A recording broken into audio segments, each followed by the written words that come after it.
दोस्तों, आज हम आपको बताने वाले हैं फकीर और शहजादी की शादी और बादशाह के बंदर बनने का वाकया।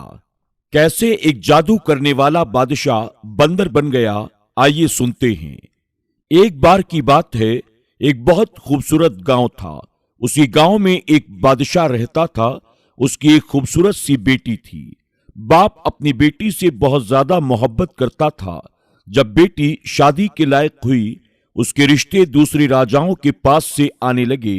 वो अपनी बेटी की शादी करने के लिए लड़कों से मुलाकात भी कर रहा था, लेकिन अब तक कोई भी उसकी बेटी के काबिल उसे नहीं मिला।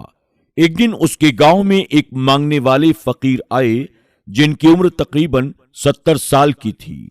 वो बादशाह से कहने लगे, मैं आपकी बेटी से शादी करना चाहता हूं। ये सुनते ही बादशाह को बड़ा गुस्सा आया। उसने कहा, तुम्हारी हिम्मत कैसे हुई?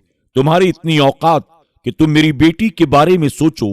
उसने अपने आदमियों से कहा, फौरन इसकी गर्दन उड़ा दो। इसने जुर्रत कैसे की मेरी बेटी को अपनी बीवी बनाने के बारे में सोचने की भी। फकीर को गिरफ्तार कर लिया गया। उसे ले जाकर कैद खाने में डाल दिया गया। उस फकीर ने कहा, आप मेरी बात को समझने की कोशिश करें। मैं आपकी बेटी से शादी करना चाहता हूं, लेकिन इसके पीछे एक बहुत बड़ी वजह है। लेकिन बादशाह कहने लगा, मैं एक लफ्ज भी सुनना नहीं चाहता। इसे फौरन यहां से ले जाओ और कैद खाने में डाल दो। उस फकीर को कैद खाने में कोड़े मारे जाते थे। जब यह खबर राजकुमारी तक पहुंची तो उसने अपने बाप से कहा, यह आप क्या कर रहे हैं? किसी बुजुर्ग के साथ ऐसा करना यह अच्छी बात नहीं। उसने कहा, तुम बीच में मत पड़ो। वो राजकुमारी फकीरों की बहुत इज्जत किया करती थी। उसने कहा, जो भी हो, मैं इस बात को पसंद नहीं करती कि इस मुल्क का राजा इस तरह से किसी बूढ़े इंसान पर जुल्म करे। राजा ने कहा, तुम्हारी बात मान ली जाएगी, अब यहां से जाओ। वो वहां से जा चुकी थी, लेकिन उसको ये नहीं पता था कि वो उसके लिए शादी का पैगाम लेकर आए थे। जब उस राजकुमारी को इसके बारे में मालूम हुआ कि ये फकीर मेरे लिए शादी का पैगाम लेकर आए थे, तो अपने बाप के पास फिर से आई और कहने लगी, क्या इस फकीर ने मुझसे शादी करने के लिए कहा था?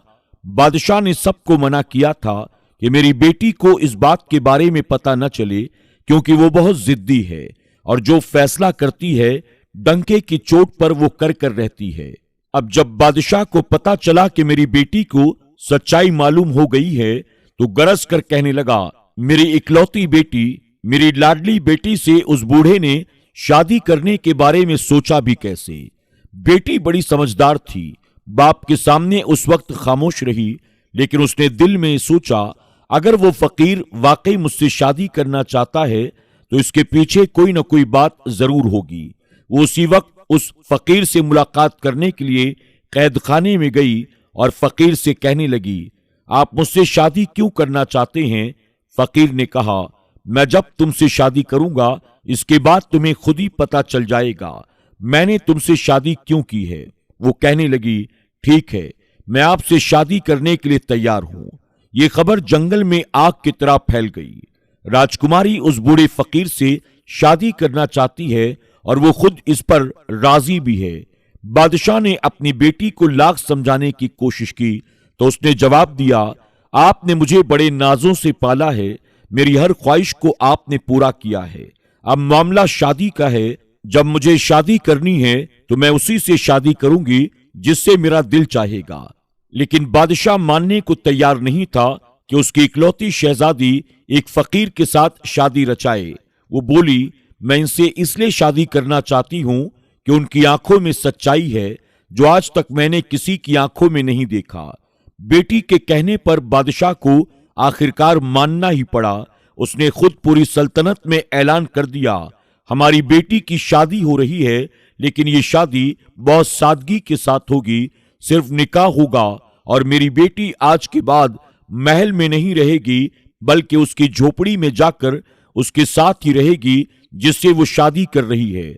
वो बहुत गुस्से में था, क्योंकि वो नहीं चाहता था कि उसकी बेटी उस बूढ़े फकीर के साथ शादी करे, लेकिन वो अपनी मनमानी कर रही थी। इसलिए उसने अपनी बेटी को सजा देनी चाहिए कि जब सब कुछ ऐशो आराम छोड़कर उस फकीर के साथ झोपड़ी में शहजादी को रहना पड़ेगा, इससे बड़ी सजा आखिर शहजादी के लिए और क्या हो सकती है।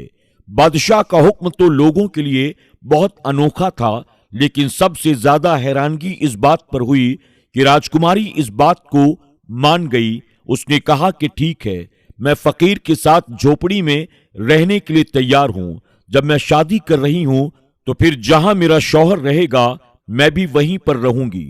एक अनोखी दास्तान थी। कोई समझ नहीं रहा था कि एक नौजवान राजकुमारी ने एक बूढ़े फकीर के साथ आखिर शादी क्यों करनी चाहिए। बहरहाल शादी हो गई। बादशाह के हुक्म पर फकीर के साथ वो चली गई। फकीर का घर बस एक दरख्त के नीचे छोटी सी झोपड़ी थी। फकीर वहां पहुंचकर अपनी बीवी से कहता है, ये मेरा छोटा सा आशियाना है, तुमने वजह जाने बगैर मुझसे शादी कर ली। तुम बहुत अच्छी सोच की मालिक हो। मैं तुम्हारी इस बात पर तुम्हारा शुक्रिया अदा करना चाहता हूं, लेकिन मेरे पास ऐसा कुछ भी नहीं। दिन भर मैं भूखा रहता हूं, रात को इबादत करता हूं। जब कभी कहीं से कुछ खाने को मिल जाए तो खा लेता हूं। क्या तुम मेरे साथ इस हाल में रह लोगी? राजकुमारी कहने लगी, अगर आपसे मैंने शादी की है तो इसका मतलब यही है ना कि आप जिस हाल में मुझे रखेंगे मुझे उसी हाल में रहना होगा।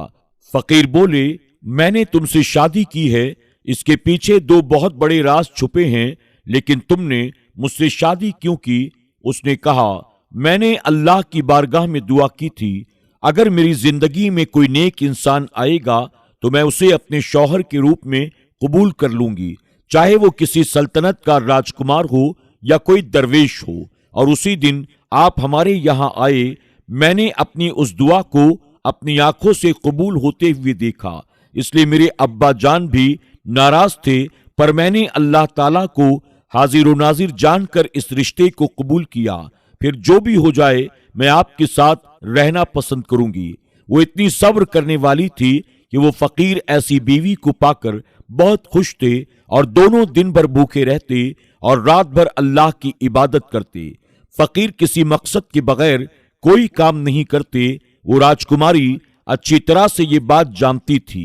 वो शाही गुजर बसर छोड़कर फकीरी जिंदगी अपनाकर अल्लाह का शुक्र अदा कर रही थी। वो फकीर अपनी बीवी को इस हाल में देखकर अल्लाह तबारक व तआला की बारगाह में उसके लिए हमेशा दुआएं करते रहते। एक दिन वो फकीर किसी काम से जंगल से बाहर गए हुए थे। वहां राजकुमारी से मुलाकात करने के लिए एक अनजान आदमी आ गया। वो दरअसल उसके बाप की तरफ से भेजा गया एक नौकर था।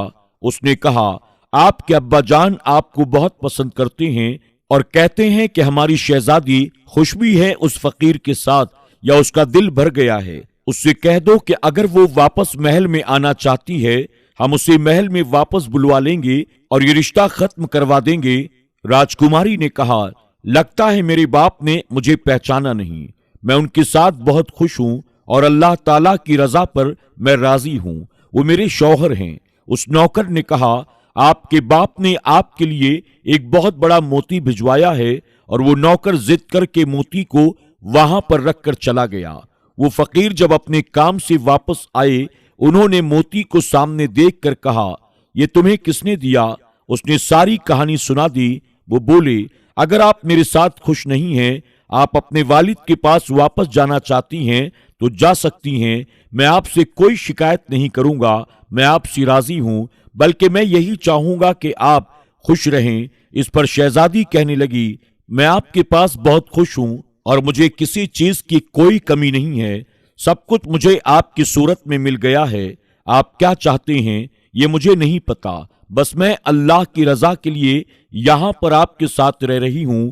बात इस मोती की है। ये मोती मैं रखना ही नहीं चाहती थी, ये तो उस नौकर ने जबरन मेरे पास रख दिया। तो फकीर बोले, क्या आपको इससे कोई लगाव नहीं? या आपके वालिद ने आपके लिए भेजा है? वो कहने लगी, मुझे हर उस चीज से लगाव है जो अल्लाह ताला की तरफ से मुझे मिला है, वरना मुझे कुछ और नहीं चाहिए। बस ये कहने की देर थी कि वो मोती वहां से गायब हो गया। ये देखकर वो फकीर मुस्कुराए। आपने अपनी बीवी को ये बात नहीं बताई कि ये सब क्या हुआ है। आपने कहा, तुम एक नेक पारसा औरत हो इसलिए वो मोती जहां से आया था अपने आप वहां चला गया। एक साबिर औरत अपने शौहर के साथ प्यार से रहती, उम्र का इतना फर्क था, तब भी उसको सुकून था। जिसने हमेशा शाही जिंदगी देखी, सिर्फ 2 खजूरों पर आज गुजारा कर रही थी, और ये बहुत बड़ी बात थी। कभी कभी तो खजूर भी खाने को नहीं मिलते थे। एक रात वो फकीर इबादत कर रहे थे, उनको किसी के आने की आहट सुनाई दी। फकीर ने देखा एक आदमी अपने सर पर बड़ा सा थाल रखकर चला आ रहा है। उसने कहा, बादशाह हुजूर ने अपनी बेटी के लिए ये रात का खाना भिजवाया है और कहा है कि मेरी बेटी से कहो सिर्फ पानी पिएगी तो मर जाएगी। उसका शौहर उसे खिलाने के काबिल भी नहीं है, उसका बाप अभी जिंदा है, उसे सब कुछ दे सकता है। ये सुनकर शहजादी कहने लगी, मेरी कोई ख्वाहिश नहीं, मेरी कोई हाजत नहीं, मैं सिर्फ अपने अल्लाह से मांगती हूं, जाओ ये खाना लेकर वापस जाओ, जिसने ये खाना भिजवाया है उसी को ले जाकर दे दो। मुझे जो अल्लाह खिलाएगा मैं वही खाऊंगी, और यही मैंने अल्लाह की बारगाह में दुआ भी की है। लेकिन नौकर मजबूर होकर थाल लेकर खड़ा रहा। शहजादी को गुस्सा आ गया। उसने कहा, मैं ये खाना नहीं खाऊंगी, मैं अल्लाह पाक की नेमतों की नाशुक्री नहीं हूं। शहजादी की इस बात को सुनकर फकीर की आंखों में आंसू आ गए। उन्होंने अल्लाह ताला की बारगाह में दुआ की, या अल्लाह, ये तुझी से मांगती है, मेरी वजह से सब्र शुक्र पर जिंदगी गुजार रही है, कभी उफ तक नहीं कहा, लेकिन आज तू मेरी बीवी के लिए आसमान से एक ऐसा थाल उतार दे जो कभी किसी ने ना देखा हो। फकीर की दुआ को सुन लिया गया। आसमान से चांदी का थाल उतरता हुआ आ रहा था जिसमें खाने रखे थे। बादशाह का नौकर इस मंजर को देखकर अपने होश खो बैठा। अपने खाने के थाल को लेकर वापस वो महल की तरफ चला गया। अब यहां पर उस फकीर ने कहा, तुम हमेशा कहती हो ना अल्लाह ताला तुम्हें खिलाएगा तभी तुम खाओगी, ये तुम्हारे लिए खाना आसमान से आ चुका है अल्लाह ताला की तरफ से। अब शहजादी ने अपने शौहर के साथ मिलकर वो खाना खाया। शादी से लेकर अब तक आज पहली बार उसने पेट भरकर खाना खाया था। इस पर उसने अल्लाह ताला का शुक्र अदा किया। वो नौकर जब महल वापस पहुंचा, उसने बादशाह से कहा, अब आप अपनी बेटी की जरा भी फिक्र ना करें, उसके लिए तो आसमान से चांदी के बर्तन उतर रहे हैं, वो बहुत अच्छी जिंदगी गुजार रही है। वो कोई फकीर नहीं बल्कि लगता है किसी सल्तनत का राजकुमार हो। राजा ने कहा, ऐसा कैसे हो सकता है? अगर ऐसा होता तो भला वो झोपड़ी में क्यों रहता? मेरी बेटी मेरे खिलाफ आखिर कैसे जा सकती थी?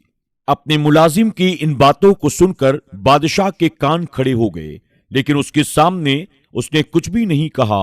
उसने कहा, मैं भी तो जरा देखूं मेरी बेटी के लिए आखिर खाना कहां से आता है। एक दिन वो चुपके से भेष बदलकर फकीर की झोपड़ी के पास पहुंचा। इधर फकीर ने फिर से अल्लाह की बारगाह में दुआ की। बादशाह ने खुद अपनी आंखों से देखा, आसमान से थाल उतरता हुआ आ रहा था और उसमें ऐसा खाना था जो आज तक किसी ने भी नहीं खाया था। न ही बादशाह के महल में आज तक ऐसा खाना पका था। ये सब देखकर उसका खून खौल गया। वो अपने महल में वापस आ गया। वो दाएं बाएं टहलने लगा। उसने कहा, मुझे लगता है कि ये फकीर कोई बहुत बड़ा जादूगर है, तभी तो खाना इस तरह ऊपर से मंगवा रहा है। उसने अपने खास आदमी से कहा, हमें उस जादूगर का खात्मा करना पड़ेगा। उस जादूगर ने तो हमारी बेटी को हमसे दूर कर दिया है। मुलाजिम ने कहा कि जी हां, मैं एक ऐसे जादूगर को जानता हूं जो उससे लड़ सकता है। वो बहुत पहुंचा हुआ जादूगर है। उसके जादू के आगे किसी का जादू काम नहीं करता, सब नाकाम हो जाते हैं उसके सामने। वो दरवेश क्या है, 70 साल का बूढ़ा जिसके पैर खुद कब्र में लटके हुए हैं। बादशाह ने कहा, ठीक है, उस जादूगर को फौरन मेरे पास बुला कर लाओ। जब वो जादूगर आया, उसे सारी बातें बताई गईं और कहा गया, वो अल्लाह वाले फकीर इस तरह से मेरी बेटी को अपने साथ ले गए और जादू के तौर पर उसको रोजाना खाना खिला रहे हैं। राजकुमारी को जब इतने अच्छे अच्छे खाने रोजाना खाने को मिलेंगे तो जाहिर सी बात है कि वो उसी के गुण गाएगी। बस मुझे अपनी बेटी किसी भी हाल में वापस चाहिए। उस जादूगर ने अपना अमल शुरू किया। कुछ दिन अमल करने के बाद उसको पता चल गया कि वो कोई जादूगर नहीं बल्कि वो अल्लाह वाले हैं, उनसे मुकाबला करना इतना आसान नहीं। जादूगर सीधा बादशाह के पास आया और कहने लगा, मैं उनसे मुकाबला नहीं कर सकता, क्योंकि अगर मैं उनके सामने खड़ा हुआ तो मुझे बहुत बड़ा नुकसान हो जाएगा। बादशाह कहने लगा, ऐसा कौन सा नुकसान हो जाएगा? वो कहने लगा, बस मैं कोई जादू नहीं करना चाहता। बादशाह ये सुनकर भड़क गया, क्योंकि अब तक वो बर्दाश्त कर रहा था। आज तक उसने अपनी बेटी की हर जिद को पूरा किया था। अब जब उसने देखा कि ये जादूगर अमल करने के लिए तैयार नहीं है, तो उसने जादूगर से कहा, अगर तुम खुद ये अमल नहीं कर सकते, मेरी बेटी को वापस नहीं ला सकते, तो अपनी बेटी को वापस लाने के लिए मैं खुद ये अमल करूंगा। क्या तुम मुझे ये अमल सिखा सकते हो? जादूगर ने बादशाह को मना किया और कहा, क्या आप नहीं जानते, आपकी सल्तनत उलट जाएगी, कुछ भी नहीं बचेगा। उसने कहा, मुझे किसी भी कीमत पर अपनी बेटी वापस चाहिए। अब जादूगर ने राजा के कहने पर उसे वो अमल सिखाना शुरू कर दिया। यहां पर बेटी तो अल्लाह का नाम ले रही थी और शौहर का भरम रख रही थी, नमाज अदा कर रही थी, इस्लाम के करीब होती जा रही थी। जो सुकून उसे झोपड़ी की चटाई पर सोने में मिल रहा था, उसे वो सुकून कभी भी महल के नर्म नर्म गद्दों पर नहीं मिला था। लेकिन उसका बाप वहां इस्लाम से दूर होकर जादू टोने में लगा हुआ था, क्योंकि उसको अल्लाह वाले फकीर को किसी भी हाल में हराना था, अपनी बेटी को अपने पास लेकर आना था। अब बादशाह ने जादूगर से वो पूरा अमल सीख लिया। उसने जादूगर का लिबास पहनकर एक जगह बैठकर दायरा खींचा और मंत्र पढ़ने लगा। उस मंत्र में ऐसी ताकतें मांग रहा था जिसके जोर पर वो फकीर को खत्म करना चाहता था। लेकिन वो अल्लाह वाले फकीर तो जिस पाक परवरदिगार से दुआएं मांग रहे थे, उसकी ताकत के आगे तो कोई भी ताकत काम नहीं कर सकती थी। अल्लाह वाले फकीर समझ चुके थे कि कोई उनके साथ छेड़खानी कर रहा है और उनकी बीवी को उनसे अलग करना चाहता है। ये किसी भी सूरत में वो नहीं होने देना चाहते थे, क्योंकि जो कुछ उन्होंने किया वो सब उसी वजह से किया था। फिर उन्होंने कुरान पाक खोला और उसकी तिलावत शुरू कर दी। बादशाह बार बार उनकी तरफ मंत्र पढ़कर फूंक रहा था, लेकिन वो हर बार उसकी तरफ पलट जाता। अब बादशाह ने एक खास मंत्र पढ़ना शुरू किया। जब उसने मंत्र पढ़ा तो वहां पर एक बड़ा सा मोटा ताजा जंगली बंदर आ गया। बादशाह ने कहा, जाओ और जंगल में जो फकीर है उसको चीर फाड़ कर रख दो और मेरी बेटी को मेरे पास वापस लेकर आओ। बादशाह के हुक्म पर वो बंदर जंगल की तरफ दौड़ता हुआ गया। लेकिन यहां पर तो अल्लाह वाले फकीर खूबसूरत आवाज में कुरान पाक की तिलावत कर रहे थे। जब वो बंदर उस फकीर के पास पहुंचा, कुरान शरीफ की तिलावत की आवाज को सुनकर वो तिलावत सुनने के लिए वहां पर बैठ गया। सारा जादू उसका यहीं पर खत्म हो गया। फकीर ने उस बंदर की तरफ देखा और फिर उसने अल्लाह ताला का नाम लेना शुरू कर दिया। अल्लाह का नाम आप जैसे जैसे लेते जा रहे थे, वहां पर बादशाह की हालत खराब होती जा रही थी। जादूगर ने उसको पहले ही बता दिया था, जादू अगर अटक गया और कोई गड़बड़ हो गई तो आपके साथ वो होगा जो आप कभी भी सोच नहीं सकते।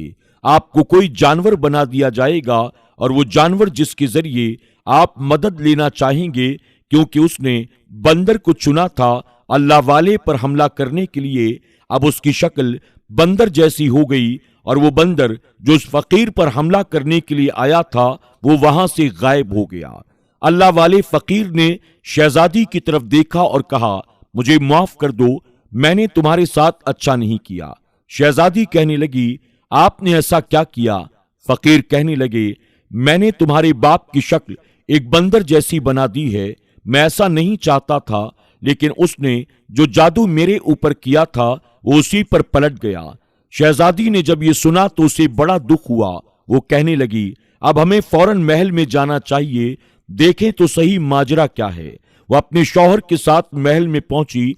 वहां पर भगदड़ मची हुई थी। हर कोई बोल रहा था, बादशाह को क्या हो गया, बादशाह को क्या हो गया, उसकी शक्ल एक जानवर जैसी कैसे बन गई। फकीर को दरवाजे पर देखकर दरबान ने अंदर नहीं जाने दिया और कहा, यह बहुत बड़ा जादूगर है और इसी ने हमारे बादशाह का यह हाल किया है। शहजादी ने कहा, मैं इस जगह की राजकुमारी हूं, मुझे आने दो। जैसे ही वो अंदर आई, अपने बाप को उसने इस हालत में देखा।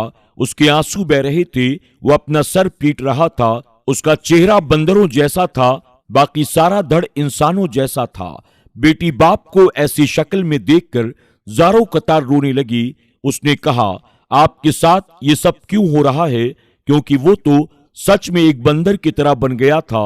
वो जैसा भी था उसका बाप था और वो बेटी थी। अपने बाप की उस शक्ल को देखकर वो रोने लगी। उसने कहा, आपने ऐसा क्यों किया हमारे साथ? आपने क्यों मेरे शौहर को मारना चाहा? बादशाह ने कहा, मैं तुम्हारे शौहर को बहुत पहले से जानता था। तुम्हारे शौहर ने तुमसे शादी कर ली, लेकिन तुमसे शादी करने की वजह आज तक नहीं बताई। आज मैं तुम्हें बताता हूं।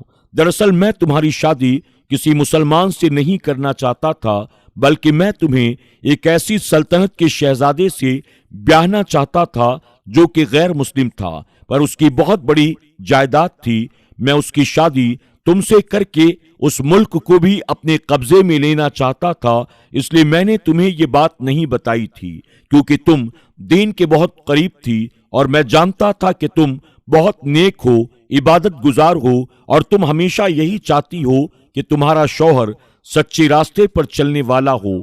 एक दिन मैं उसी गैर मुस्लिम राजकुमार से मिलने के लिए उसके मुल्क की तरफ जा रहा था। रास्ते में मुझे इसी शख्स की झोपड़ी नजर आई। मैंने उसे वहां पर इबादत करता हुआ देखा। तुम तो जानती हो कि मुझे फकीरों से सख्त नफरत है। जब मैंने उस फकीर को देखा तो मैं कहने लगा, मेरी बेटी न जाने किसके साथ शादी करेगी। मैं किसी फकीर के साथ अपनी बेटी की कभी भी शादी नहीं करवाऊंगा। मैं तो उसे किसी राजकुमार की बीवी बनाऊंगा, अगरचे वो गैर मुस्लिम क्यों ना हो।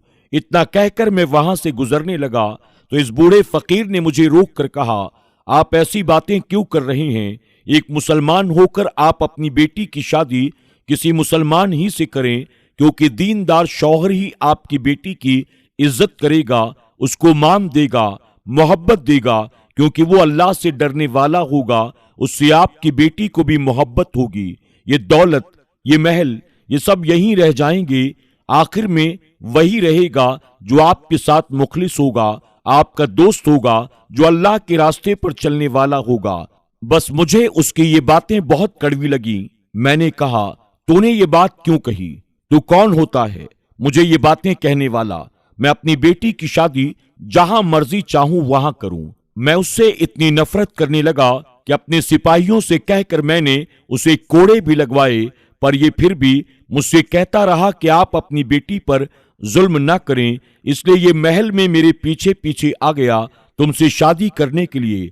तुम तो वैसे ही अल्लाह के नाम पर अपनी जान देने वाली थी। तुमने मेरी मर्जी के खिलाफ जाकर इस 70 साला बूढ़े के साथ शादी कर ली। मैंने सोचा था फकीर है, झोपड़ी में रहता है, तुम्हें क्या दे सकेगा? तुम तो महलों में रहने वाली राजकुमारी हो। चंद दिनों के बाद तुम मेरे पास वापस आ जाओगी। पर तुमने सब्र और शुक्र के साथ वहीं पर रहकर इबादत की। तुम भूखी भी रही, लेकिन तुम महल में पलट कर नहीं आई। जब मैंने देखा कि आसमान से तुम्हारे लिए खाने के थाल उतर रहे हैं, तो फिर मैंने वो जादू किया जो मुझे नहीं करना चाहिए था। मेरी शक्ल एक जानवर जैसी हो गई। फिर वो बादशाह उस फकीर अल्लाह वाले से कहने लगा, मुझे माफ कर दो, बेटी को बहुत दुख पहुंचा था। उसने कहा, आपने जो चाहा कि मेरी शादी ना हो, मैं ऐसे ही जिंदगी अपनी गुजारूं, लेकिन अल्लाह ने जो चाहा वही सबसे बेहतर हुआ और मेरे नसीब में सबसे अच्छा शौहर है जो अल्लाह से डरता है, मुत्तकी है, परहेजगार, इबादत गुजार और ईमानदार है, अपनी बीवी की इज्जत करने वाला है। मैंने हमेशा चाहा कि मुझे जो भी मिले अल्लाह की तरफ से मिले। मेरा शौहर भी मुझे अल्लाह ने अता किया है। अगरचे ये 70 साल के हैं, मैं इस बात पर भी खुश हूं, क्योंकि जो शौहर अपनी बीवी का एहतराम करता है वही अच्छा शौहर होता है। मैं क्यों एक ऐसे राजकुमार को तलाश करूं जिसकी बहुत बड़ी सल्तनत हो, लेकिन उसका दिल बहुत छोटा हो। मैं तो जो अल्लाह की बारगाह में दुआ मांगती हूं वो मुझे मिल जाता है। फिर मुझे और क्या चाहिए?